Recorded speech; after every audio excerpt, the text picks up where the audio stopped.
Bonjour Julien Dussert. Bonjour. Merci de nous accorder cet entretien aujourd'hui au Blend Web Mix, l'événement de référence de l'écosystème web francophone à Lyon.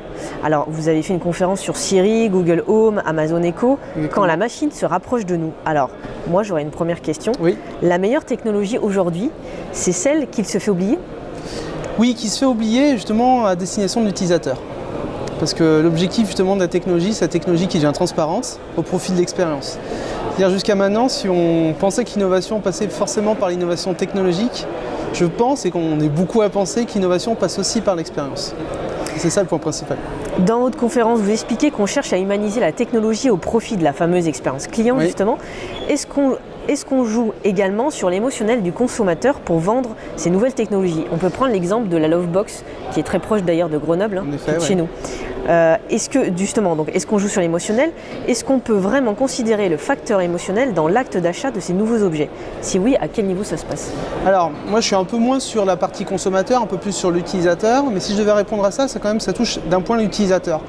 Il faut se dire que le produit seul ne suffit pas. Et l'objet seul ne suffit pas. Il y a toujours une expérience qui doit être associée au produit aujourd'hui. Si on veut vraiment acheter un produit, si on veut vraiment être associé à un produit, et il faut une expérience derrière tout ça. Donc en effet, il faut de l'humanisation, il faut qu'on retrouve quelque chose dans l'ordinateur, dans cet assistant numérique, quelque chose de plus qu'un simple ordinateur. Autrement, on n'a pas d'adhésion réellement par rapport à ça. Pourquoi Orange fait la promotion de ses nouveaux produits ? Dis-nous tout. Pourquoi Orange fait la promotion de ses nouveaux produits ? Stéphane Richard, qui est le PDG justement d'Orange depuis toujours, et a mis le point particulièrement depuis l'année dernière justement sur l'expérience client et l'expérience utilisateur. Ce qui est un point très important. Là aussi, toujours par le même objectif. Aller plus loin qu'un simple produit et vraiment apporter une expérience au global autour des produits. Se différencier pas uniquement par rapport à la concurrence, d'avoir une box télécom qui soit pareille que la même ou que les concurrents, mais quelque chose de plus. Donc ça aille de la box, ça passe par le mobile, mais aussi par tous les services qui sont proposés par Orange. Et aussi les services qu'on propose aux entreprises avec qui on travaille. L'objectif, encore une fois, c'est vraiment apporter de l'expérience auprès des entreprises, mais aussi de leurs utilisateurs et de leurs consommateurs finaux. Voilà, tout simplement. Vous devez lancer Jingo en 2018, si oui. je ne me trompe pas. En quoi votre offre est-elle meilleure que celle de Google Home, par exemple ? Elle est complémentaire. Elle n'est pas meilleure, je pense qu'elle est complémentaire. C'est pas une question de meilleure, comme celle de Google Home en toute humilité n'est pas forcément meilleure. Je pense qu'elle est complémentaire. Comme je disais dans ma conférence, il faut une interface et un device, un assistant numérique à chaque moment de son expérience, à chaque moment de son quotidien. Il n'y a pas un device ou une interface unique. Il n'y a pas uniquement Google Home, il n'y a pas que Siri, il n'y a pas que Django. Il y a un ensemble de devices qui répond à plusieurs moments.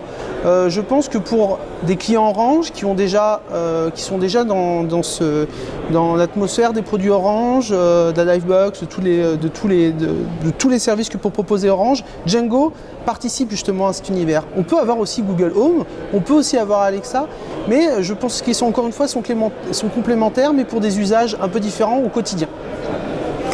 En quoi ces technologies sont plus proches de nous par rapport à nos smartphones qui déjà ne nous quittent plus et qui prennent une place inconsidérable dans notre vie ? Là aussi, je vais revenir sur ma conférence et j'avais utilisé un exemple comme Jibo, qui est assez proche d'un Jumbo ou d'une ancienne communauté comme Google Home. Jibo, c'est un robot social qui a été créé par une ancienne du MIT qui était spécialisée dans les animatroniques. C'est ces automates très élaborés qui servent souvent pour les effets spéciaux dans les films ou pour les parcs d'attractions comme Disneyland qui sont censés représenter les interactions humaines et animales. On ne s'est pas concentré sur la fonctionnalité ou l'intelligence artificielle à ce moment-là sur Jibo, mais sur l'interaction avec l'humain.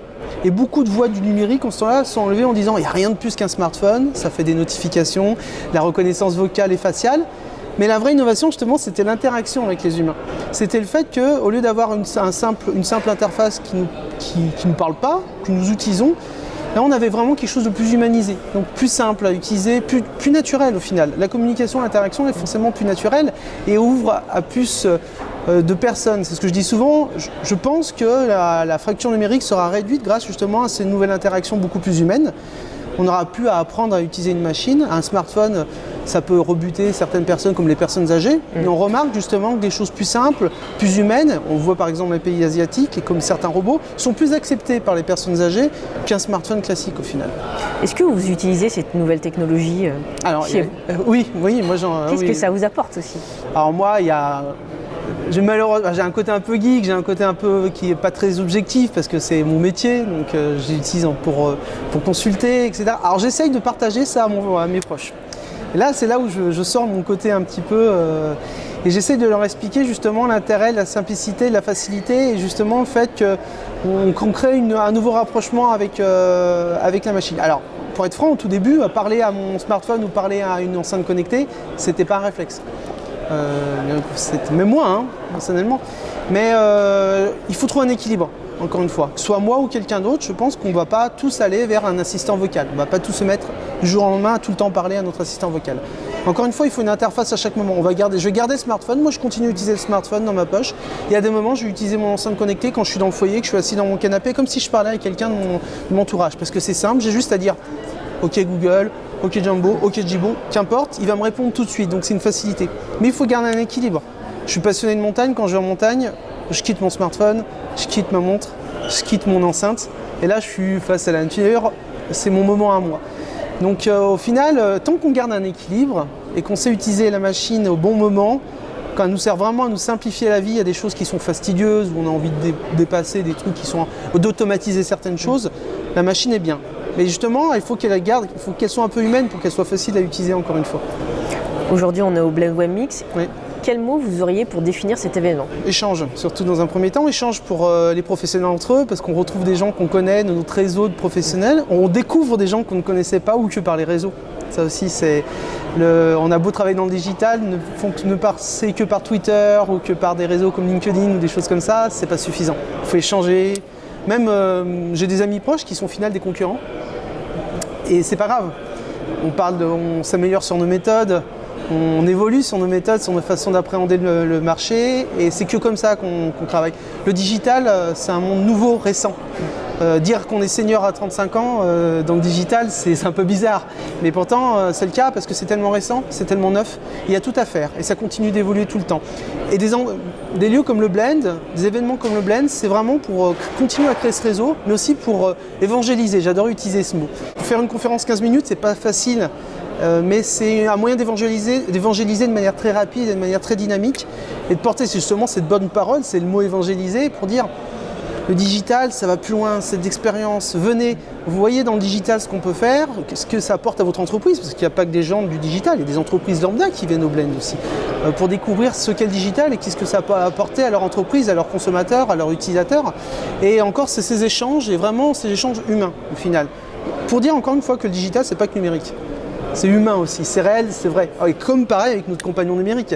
Notre compagnon numérique ne remplacera jamais un compagnon réel, un ami, quelqu'un du foyer. Ce sera quelqu'un en plus, pour d'autres moments. Voilà. À pas confondre. C'est ça, exactement. Eh bien Julien, merci. Merci à vous. Au plaisir. Merci.